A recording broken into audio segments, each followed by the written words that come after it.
Hello বন্ধুরা, আমি তোমাদের কাজল ম্যাম জ্ঞানজ্যোতি কোচিং সেন্টারের পক্ষ থেকে তোমাদের সকলকে জানাই স্বাগত। তো বন্ধুরা, আজকে আমি তোমাদের সামনে যে টপিকটি নিয়ে চলে এসেছি সেটি হচ্ছে craft of the Harappan civilisation, মানে হরপ্পা সভ্যতার যে হস্তশিল্পের যে উপাদানগুলি সেই সম্পর্কে কিন্তু আজকে আমি তোমাদের সঙ্গে আলোচনা করব। তো আলোচনার আগে তোমাদেরকে একটা ছোট্ট ইনফরমেশন দিতে চাই, সেটি হলো তোমরা যারা আমাদের কোচিং সেন্টারে এখনো যুক্ত হওনি কিংবা যুক্ত হতে চাইছো, তারা উপরে দুটি নাম্বার দেখতে পাচ্ছ 6295916282 এবং 7076398606। এই দুটি নাম্বারের মধ্যে কিন্তু যে কোনো একটি নাম্বারে যোগাযোগ করে আমাদের সাথে যুক্ত হয়ে যেতে পারো। তো দেরি না করে কিন্তু আজকে টপিক সম্পর্কে আলোচনা শুরু করছি। তো বলেছে হচ্ছে crafts of the Harappan civilisation, মানে হরপ্পা সভ্যতার যে হস্তশিল্পগুলি ছিল সেই সম্পর্কে আজকে আমি তোমাদের সঙ্গে কিন্তু বিস্তারিত আলোচনা করব। তো সেখানে ওই ক্রাফটগুলির মধ্যে হচ্ছে যেগুলি ছিল আর কি অস্ত্র শস্ত্র, পোশাক আশাক ও হচ্ছে বস্ত্রশিল্প এবং হচ্ছে মৃৎশিল্প, মানে যে সেখানে যে হরপ্পা সভ্যতার হস্তশিল্পগুলি ছিল সেগুলির মধ্যে কিন্তু অস্ত্রশস্ত্র, পোশাক আশাক ও বস্ত্রশিল্প এবং মৃৎশিল্পগুলি কিন্তু মূল ছিল প্রধান। তো ফার্স্টে আমরা আলোচনা করবো হচ্ছে অস্ত্রশস্ত্র সম্পর্কে। তো বলেছে যে সিন্ধু অধিবাসীদের বা যে হরপ্পার যে অধিবাসীরা ছিল তারা হচ্ছে বিভিন্ন ধরনের গৃহস্থালির যে যন্ত্রপাতি এবং অন্যান্য যন্ত্রপাতি ব্যবহার করতো, যে সেই থেকে অনুমান করা যায় যে শহরের যে জনসংখ্যার কিন্তু একটি বড় হচ্ছে অংশ শিল্পে নিযুক্ত শ্রমিক ও যে কারিগরি শ্রেণীর কিন্তু লোক ছিল। এবং তারা হচ্ছে সাধারণত যে অস্ত্রশস্ত্র বা যে যন্ত্রপাতিগুলি তৈরি করা হতো সেগুলি কিন্তু পাথর এবং হলো ধাতু দিয়ে কিন্তু তৈরি করতো, এবং এই ধাতুর মধ্যে কিন্তু হচ্ছে তামার ব্যবহারটি কিন্তু সর্বাধিক ছিল। মানে তারা যে পাথর এবং ধাতু দিয়ে যে নানা যন্ত্রপাতি বা যে অস্ত্রশস্ত্র তৈরি করতো, তা সেই ধাতুর মধ্যে সর্বাধিক তামার ব্যবহার কিন্তু সর্বাধিক ছিল। তবে সেখানে কিন্তু লোহার ব্যবহারের কিন্তু তেমন কোনো সন্ধান কিন্তু পাওয়া যায়নি। সেখানে হরপ্পার সিন্ধু উপত্যকার যে মানুষজনরা ছিল তারা তামা ও যে ব্রোঞ্জ দিয়ে কিন্তু যে অস্ত্রশস্ত্রগুলি তৈরি করা হতো, এবং সেখানে গলানো তামা ও ব্রোঞ্জ দিয়ে বিভিন্ন ধরনের ছোট ছোট যে মূর্তিগুলি তৈরি করত। তারা যে এই যে অস্ত্রশস্ত্রগুলি যে ছিল, এই অস্ত্রশস্ত্রের মধ্যে উল্লেখযোগ্য ছিল বর্শা, কুঠার, তারপরে তীর, ধনুক, ছুরি, এগুলি কিন্তু তাদের অস্ত্রশস্ত্রের মধ্যে কিন্তু উল্লেখযোগ্য ছিল। এবং তারা পাথর কেটে গলার বিভিন্ন হার সহ বিভিন্ন অলংকার তৈরি করতো তারা, এবং যে শৌখিন জিনিসপত্র ও তারপরে বলা যায় যে পুঁথিতে কিন্তু তারা দামি পাথর ব্যবহার করতো। এবং এই দামি পাথরগুলি যে তারা ব্যবহার করতো, এই দামি পাথরগুলির মধ্যে উল্লেখ্য ছিল জেড, কার্নেলিয়ান, ল্যাপিস লাজুলি এবং অ্যাগেট। এগুলি কিন্তু যে তারা দামি পাথর যে ব্যবহার করতো সেই দামি পাথরের মধ্যে কিন্তু ছিল।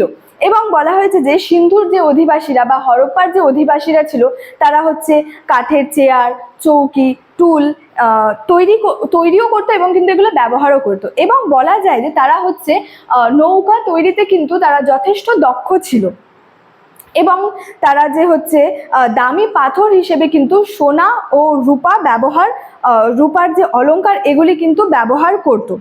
নেক্সট বলছে হরপ্পা সভ্যতার যে পোশাক আশাক ও বস্ত্রশিল্প ছিল সেটা। তো এখানে বলছে সিন্ধু উপত্যকার যে তুলোর চাষ প্রচলিত থাকায় সেখানে সুতি বস্ত্রের উৎপাদনকে কেন্দ্র করে কিন্তু বস্ত্রশিল্পের জনপ্রিয়তা লক্ষ্য করা গিয়েছিল।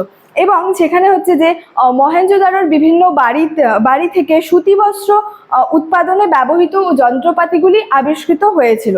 সিন্ধু অধিবাসীদের যে পোশাকের কিন্তু নমুনা পাওয়া যায়নি, তাই যে সিন্ধু উপত্যকায় যে মূর্তিগুলি প্রাপ্ত হয়েছিল সেই প্রাপ্ত মূর্তিগুলি থেকে আমাদের যে এই বিষয়ে ধারণা করতে হবে। তো সেখানে বলা হয়েছে যে নারী ও পুরুষের যে পোশাক ছিল সেই পোশাকের কিন্তু তেমন একটা কোনো পার্থক্য ছিল না। প্রত্যেকটা পোশাক দুটি খণ্ডে বিভক্ত ছিল, ঊর্ধ্বাঙ্গে এবং নিম্নাঙ্গে।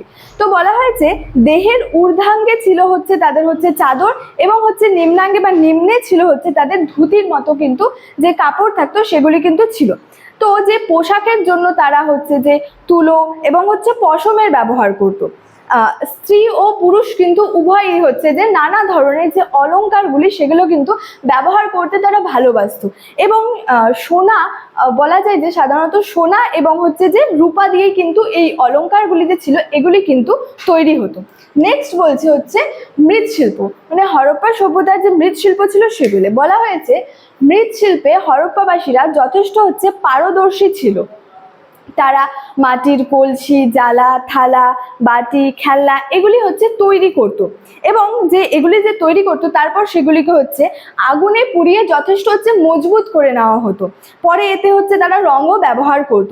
এই যে তারা মাটির কলসি, থালা, জালা, বাটি, খেলনা এগুলা যে তৈরি করতো, পরে এতে রং যে ব্যবহার করতো, সিন্ধু অধিবাসীরা সে হচ্ছে পোড়ামাটির পাত্রের গায়ে হচ্ছে সাধারণত তারা হচ্ছে কালো রং ব্যবহার করতো। এবং চকচকে ও যে মসৃণ সুন্দর সুন্দর যে চীনামাটির পাত্র নির্মাণে মৃৎশিল্পীরা কিন্তু যথেষ্ট দক্ষ ছিল। পোড়ামাটির যে সিলমোহর তৈরিতে কিন্তু তারা হচ্ছে অভ্যস্ত ছিল, এবং বলা যায় যে মহেঞ্জোদারোতে প্রাপ্ত শিলমোহরে সারের মূর্তি তাদের হচ্ছে জীবনযাত্রায় হচ্ছে একটা শিল্প ভাবনার যে পরিচয় সেটা হচ্ছে বহন করে। এবং হচ্ছে পোড়ামাটির কাজে হচ্ছে তাদের যে জীবনযাত্রায় ব্যবহৃত হচ্ছে জিনিসপত্রের যে চিত্র এবং সামাজিক প্রতিচ্ছবি কিন্তু পরিলক্ষিত হয়েছিল। এবং বলা হয়েছে তার মানে হরপ্পার সভ্যতার বা হরপ্পার যে মূর্তিগুলি মহেঞ্জোদারোর মূর্তি অপেক্ষা কিন্তু অনেকটা সুগঠিত এবং হচ্ছে সমৃদ্ধ ছিল। হরপ্পার মূর্তিতে হচ্ছে মানুষ, বাঘ, গন্ডার, তারপরে হচ্ছে পাখি এবং হচ্ছে যে খেলনার ধরা পড়েছে, এবং এছাড়াও ছিল সেখানে হচ্ছে গজদন্ত শিল্পে কিন্তু তারা নিযুক্ত ছিল। মানে এগুলি সম্পর্কে, এগুলি তাদের হচ্ছে মৃৎশিল্পের সম্পর্কে এখানে কিন্তু বলা হয়েছিল।